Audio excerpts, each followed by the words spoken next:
Have you ever been told you're mayabang or arrogant just because you live abroad? Or maybe you're back home in the Philippines and you feel that quiet pang, the resentment, the disbelief when your Balikbayan cousin visits, speaking in an accent or bringing pasalubong from Ross or Costco. If you've ever felt this tension from either side, this conversation is for you. And this is Ask Dr. Net Thursdays, where every week we hold space for your most tender, honest questions about Filipino healing. And this one cuts deep. This one is from one of our Instagram followers. The question is, why does it feel like Filipinos in the Philippines sometimes resent those in US, Canada, or elsewhere in the diaspora? We're going to breathe together in this one because this one can really, really be intense. But let's speak to it, not to blame, but to understand.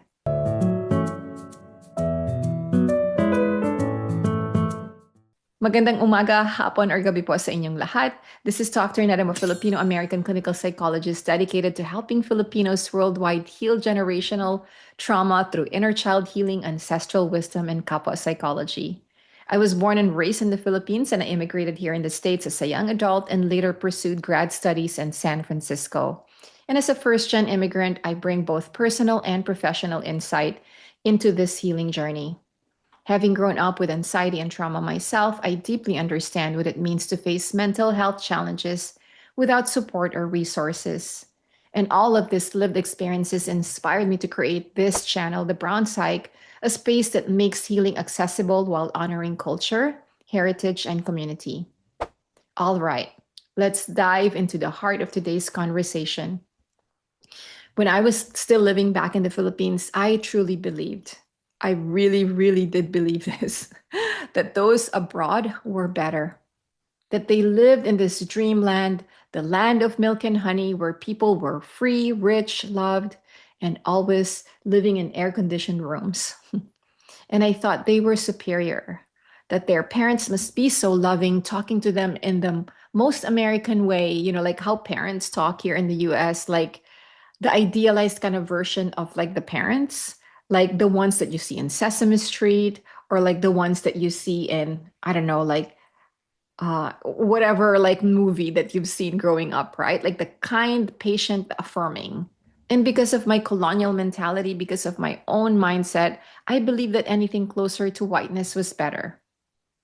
And this isn't just a feeling, there's actual research on this. So psychologists E.J.R. David and Sumi Okazaki developed this thing called the colonial mentality scale. And this shows that when as Filipinos internalize ideas of white or Western superiority, it lowers self-esteem and impacts mental health. And even before migration, many Filipinos grew up exposed to these beliefs, and I am one of them. A later study by Dr. David found that Filipino immigrants already experience cultural denigration even before leaving the Philippines, which shapes how we see ourselves when we are abroad. I remember this one. I even remember asking, how come, a relative of ours, like the one who lives in the States, doesn't send us balikbayan boxes often like the other OFWs do? I didn't understand that life abroad isn't a fairy tale. Sometimes it looks like survival too. And then I came here and then I saw it. I saw the hustle, the exhaustion, the constant pressure. And I realized that everyone's working so hard just to make ends meet. Even sending a balikbayan box sometimes for a lot of people here, that kind of feels like a luxury as well. And the irony is like when I go back home, when we visit the Philippines, I can't even sleep anymore without air conditioning as well. So all of these things that I've experienced, that I've witnessed on my own, it humbled me deeply because I realize it's not pride that keeps many of us from giving more. Sometimes it's also the exhaustion, and it's also the cost of survival in a system that never really slows down. So, if you have ever struggled balancing love and boundaries with a family, especially when guilt gets in the way, I created a free resource just for you. Check out the Navigating Boundaries. It's a Filipino's guide to saying no with compassion. And you can download that through the link in the description. So, we'll talk more about boundaries in a little bit as well. But first, let's talk about what people don't see from across the ocean. Because now, as a psychologist, so I'm here in the US and I'm licensed in 43 states through this thing called PsyPact. And I also am a community builder. So we have this membership called the Healing Collective. And then I also do 6-week healing inner child workshops for really Filipinos across the globe. So now at this point in my career, I have heard hundreds of Filipino diasporic stories, stories that really break my heart open again and again. And yes, like the members of the Healing Collective are not just from the US. Even the people who join our 6-week inner child workshop, like some of them are like we have a member from Qatar, like we have a member from like Australia, like from Indonesia, from Japan, like from across the globe. But I specifically remember one participant, and this is what she shared. She goes, "My relatives think we're rich, but I am wearing hand-me-downs. My parents work 3 jobs just to send money home." And then I specifically remember, like in one of our workshops, someone said that they think that I don't love my Lola, but I also have a full-time job and I can't take care of her the same way my cousin does in the Philippines. And then me, for instance, I have not spent Christmas with my parents in over 20 years. No birthdays, no graduations, no Sunday lunches. And, one of the heartbreaking, especially like this year, I thought I had time, but this year my Lola, my Mama Amy, my paternal Lola passed away at 97, and I didn't even get to say goodbye to her. So now I tell my younger self, who lived in the Philippines, the one who used to envy the Balikbayans and wonder why they didn't give more. I want to say gently to her that it's not all a bed of roses. And so this divide, by the way, is not just personal, it's really historical, economic, and colonial. It's what happens when all our people are separated by oceans, currencies, and systems that tell us that our worth depends on where we live or what passports we hold. It's really internalized hierarchy, the lingering echo of colonization and capitalism. And underneath it all, honestly, it's grief. What are we really asking for when we resent each other? It's to be seen, to be heard, to be understood, to be validated in our struggles, and to be remembered. And so there was also another study from Portland State University, and they reviewed decades of studies and found that this colonial mentality still affects Filipino self-worth, help-seeking, ethnic pride today, even among younger generations. And it's not just history, it's living inside us. There's even this research I remember in Filipinas, actually, in Norway, found similar struggles, juggling multiple roles, worker, breadwinner, daughter, while battling loneliness and pressure to send money back home. So when we talk about hustle and burnout, we're also talking about emotional remittances, the unseen costs of love and duty that migration demands. And I have a personal story that I wanted to share with you because when I became a US citizen and this happened in San Francisco, I truly cried because I knew what I was gaining. Like I knew that there is privilege, access to safety, but I also knew what I was losing. It's a piece of my Filipino identity. And even now, when people ask me this question, I still grieve. Yeah, sure, I identify as Filipino American, but a part of me, a significant part of me, will always ache for that simplicity of being just Filipino. And research backs this too. A dissertation from Western Michigan University in 2022 found that even across generations, Filipino Americans continue to feel torn between assimilation and belonging. And that grief, it doesn't just disappear, it transforms. And yet, every time I listen to our members in the Healing Collective, or like I said, in the other workshops that I facilitate, whether they grew up in the US, Canada, or the Middle East, or elsewhere, I see how our shared pain is. Someone is always sending money home. Someone is always feeling guilty for not being able to. Someone's being compared to a cousin who can do more. And through tears, we begin to understand our stories are not so different after all. The privilege that I have now here are also not something that was handed to us. As Filipino Americans, we experience racism on a regular basis. Our manongs fought for us to have rights. Our manongs in California had to fight for us to have a voice now. For instance, Larry Itliong, Philip Vera Cruz, and so many others whose name's history nearly erased. These are things that I don't take for granted. There were so many atrocities done to our people, from exhibiting Filipinos at the 1904 St. Louis World's Fair to the countless indignities of colonization and labor exploitation. And recently, we just celebrated Filipino American History Month in October.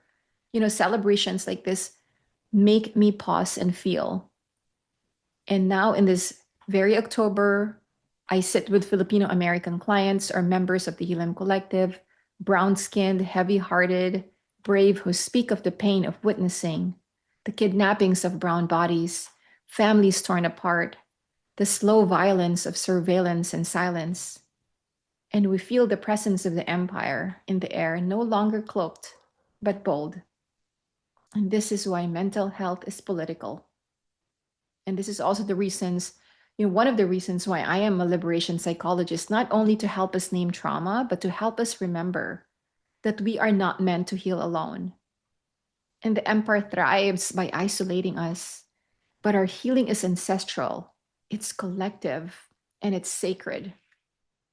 And the grief that I feel is also like this.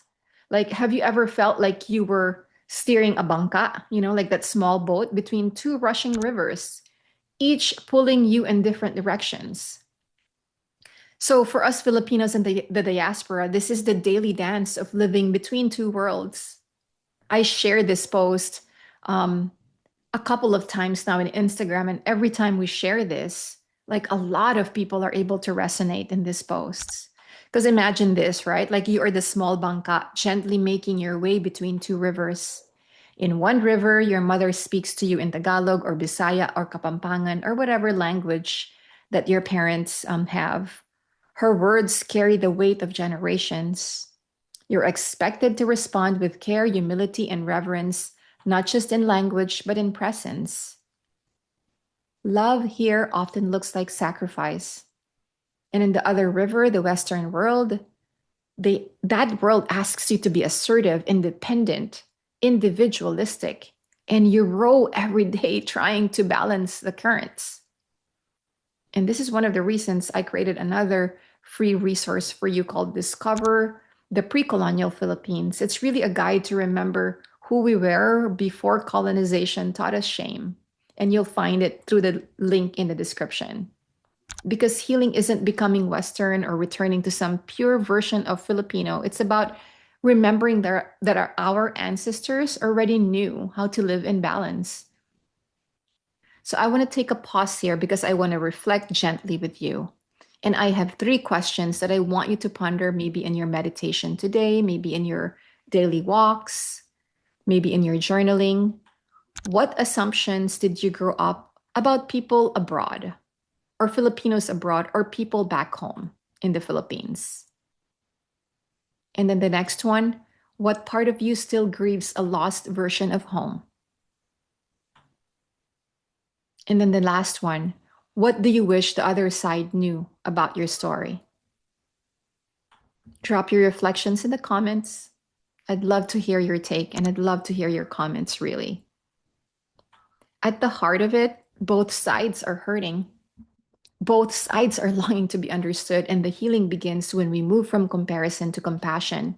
And us being divided like that, right? Like when you get into some of this big Instagram accounts, and then some of the Filipinos back home are, like poking fun of the Filipinos in America or wherever it is. It's like, that is like really a tool of the empire, if you think about it. That is like really a tool of the colonial history that we've had of the colonizers. It's really to divide and conquer, because the more divided we are, the easily we are going to be colonized, right? So instead of asking, why can't they give more? We start asking, what might they be carrying? And instead of saying they've changed, we say, maybe life changed them. And this is also where Kapwa psychology comes alive, the belief that we are deeply interconnected, that your suffering is also mine. And that was like a big awakening for me, honestly, when I started, seeing a lot of Filipino Americans in my practice, when I started talking to like other Filipinos when I first got here during the, like, for instance, in Filipino parties, right? Like I hear the things that I didn't realize when I was still growing back in the Philippines, that there is also suffering, and that I can now relate to that suffering after living here for half of my life. Yeah, half of my life I lived in the Philippines, but half of my life I've already spent here too. When we remember kapwa, the divide begins to soften. And in that remembering, we heal not just individually, but collectively. And here's something fascinating too. Even health studies show this matters. So in 2023, a study in the CDC's Preventing Chronic Disease Journal found that Filipino Americans with higher colonial mentality scores were less likely to manage diabetes effectively. So, what does that mean? That means that healing colonial mentality is so important for us, because it doesn't just help our emotions, right? It can literally transform our health and well-being. We're not meant to heal in isolation. We're not meant to keep proving our worth across oceans.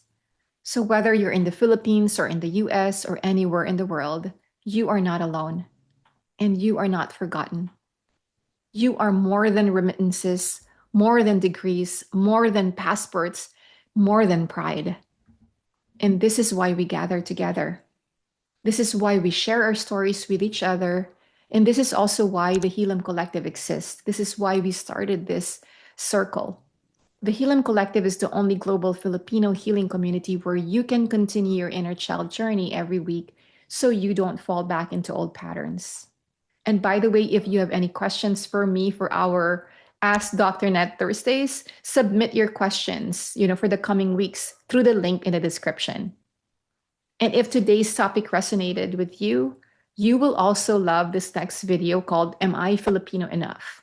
This is how it looks like, and it's the missing piece of this conversation, especially if you've struggled with belonging in both worlds. Again, this is Dr. Nette signing out. Maraming salamat for being here. And I am here to remind you that our healing is our resistance. I will see you in the next one.